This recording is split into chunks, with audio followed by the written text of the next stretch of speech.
Welcome back to Furry Faced Finance, the show where we help young adults get a vision of what their future financial security can be. I'm JR. And I'm Michael. And last week we talked about budgeting.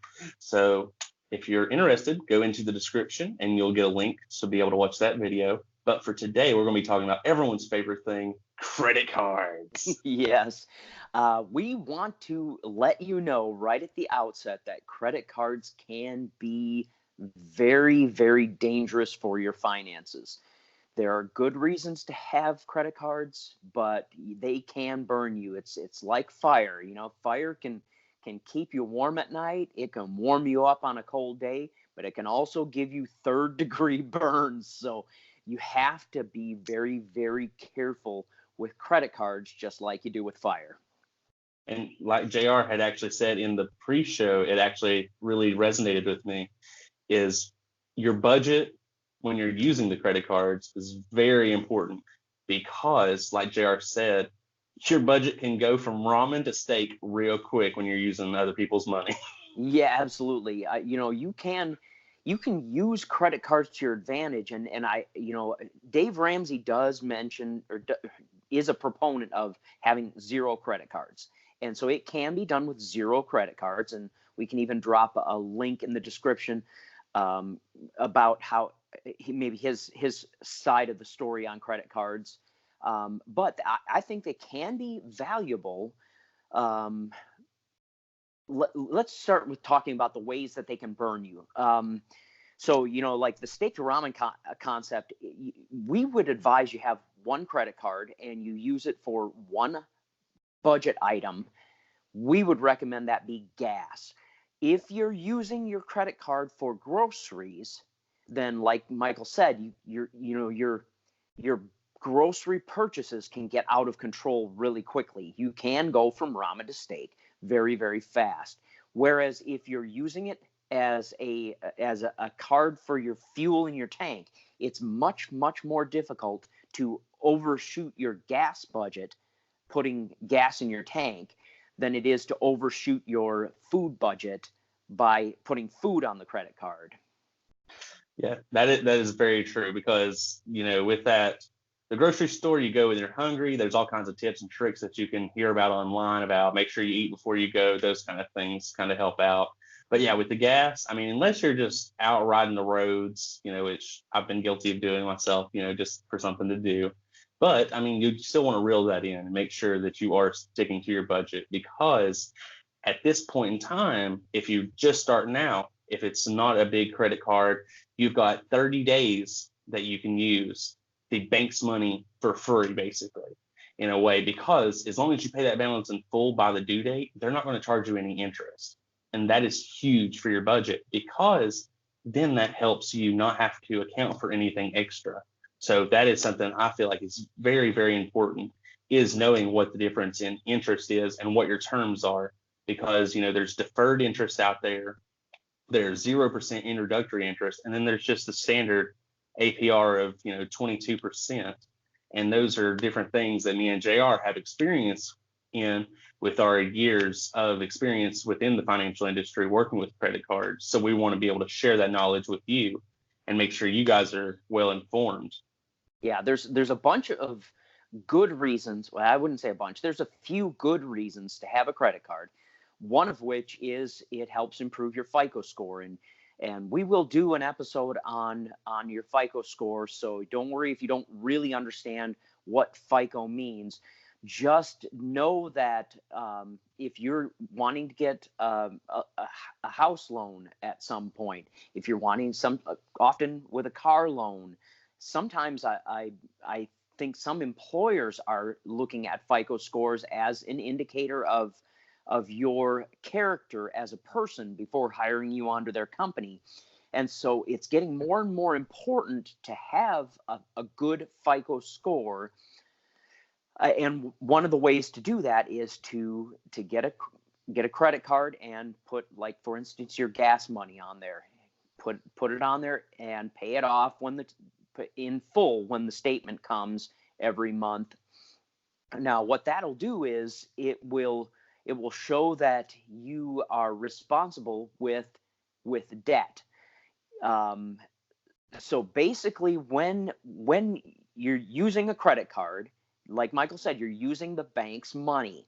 So when you swipe your credit card, the bank pays that merchant the money immediately because the merchant wants the money. If I pull into a gas station, swipe my card, the bank actually pays that gas station that money. Then they send me a statement to pay off what I owe them. And so you're really using the bank's money for at least 30 days for free because um, let's say on July 1st, I swipe my card at the pump. The bank pays that merchant on July 1st. I don't get a statement until July 25th, 29th, somewhere in there. It has to be at least 25 days. I don't get a statement until that time. If I pay that statement in full before its due date, which is probably in August somewhere, not probably, it's in August somewhere. If I pay that in full before that due date, then the bank doesn't charge me any interest.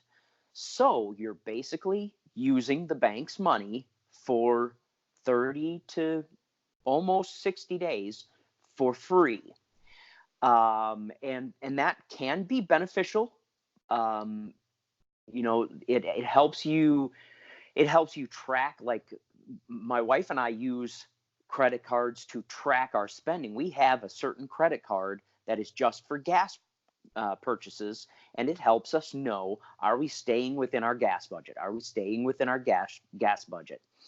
Um, so that's one way a credit card can be helpful. The other way a credit card can be helpful is using deferred interest uh, promotions. And Michael, you want to tell them basically what deferred means?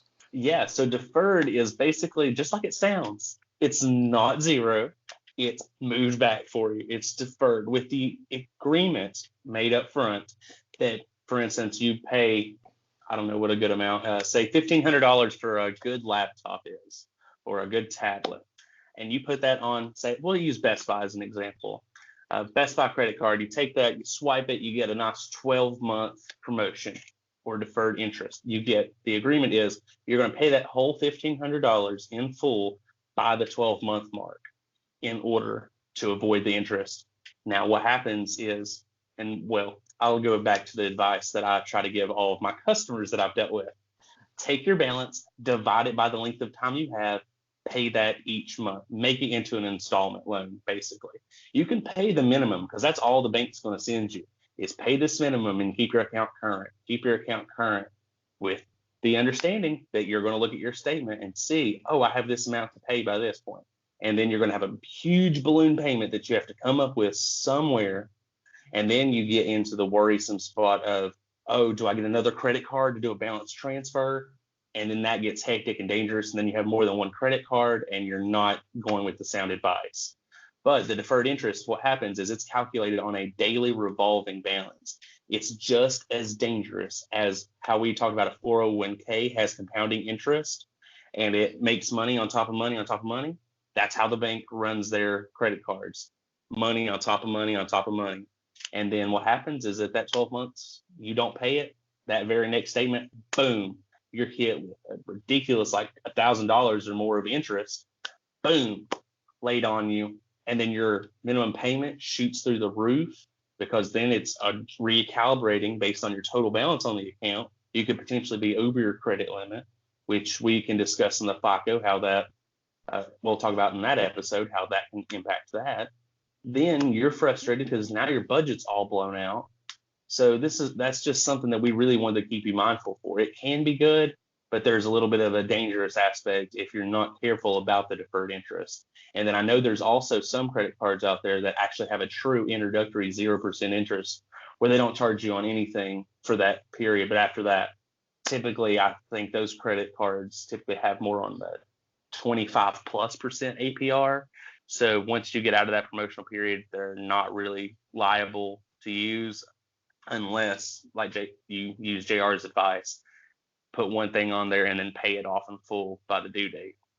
Yeah, so if we were to use like simple numbers, if you were to buy a $1,200 laptop and it's on 6 months financing, you take the $1,200, you divide by 6 months, and you get $200 a month. If you pay $200 a month every month for those 6 months, you're going to pay off that promotion before it expires, and you just used the bank's money to buy your laptop for free. You didn't have to pay any interest. So it can be a good thing. Like you say, the sticking point comes when you don't pay it off.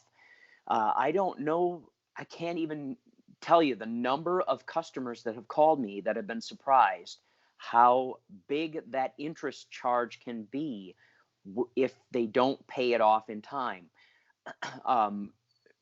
For the most part, the bank we worked with stopped doing 3-year promotions, and because with a 3-year promotion, you're almost paying as much in interest as you paid for the item in the first place. So for instance, we'd have customers that would call in, they'd made $1,000 purchase for a computer or a TV or whatever. They would not pay they didn't pay it off the first year, they didn't pay it off the second year, they didn't pay it off the third year, and then they get an interest charge that's almost as big as what the original $1,000 purchase was. And then we have to sit there and explain to them, well, it's almost 30% interest. That means it's almost a third of 100. So you're talking like 3 years is almost 100% in interest that you're paying on that item.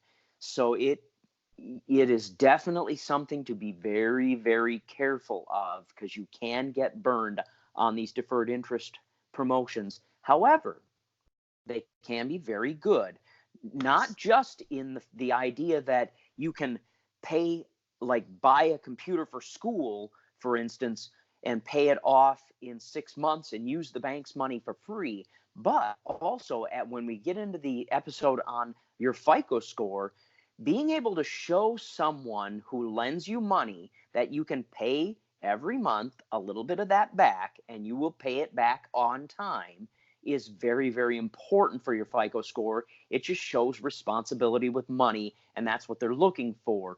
And like we said at the beginning of the show, the responsibility with money, it kind of is an indicator. It not just kind of, it is an indicator of how responsible you are in all kinds of things. That's why employers are starting to use it as one of their deciding factors in whether to hire you.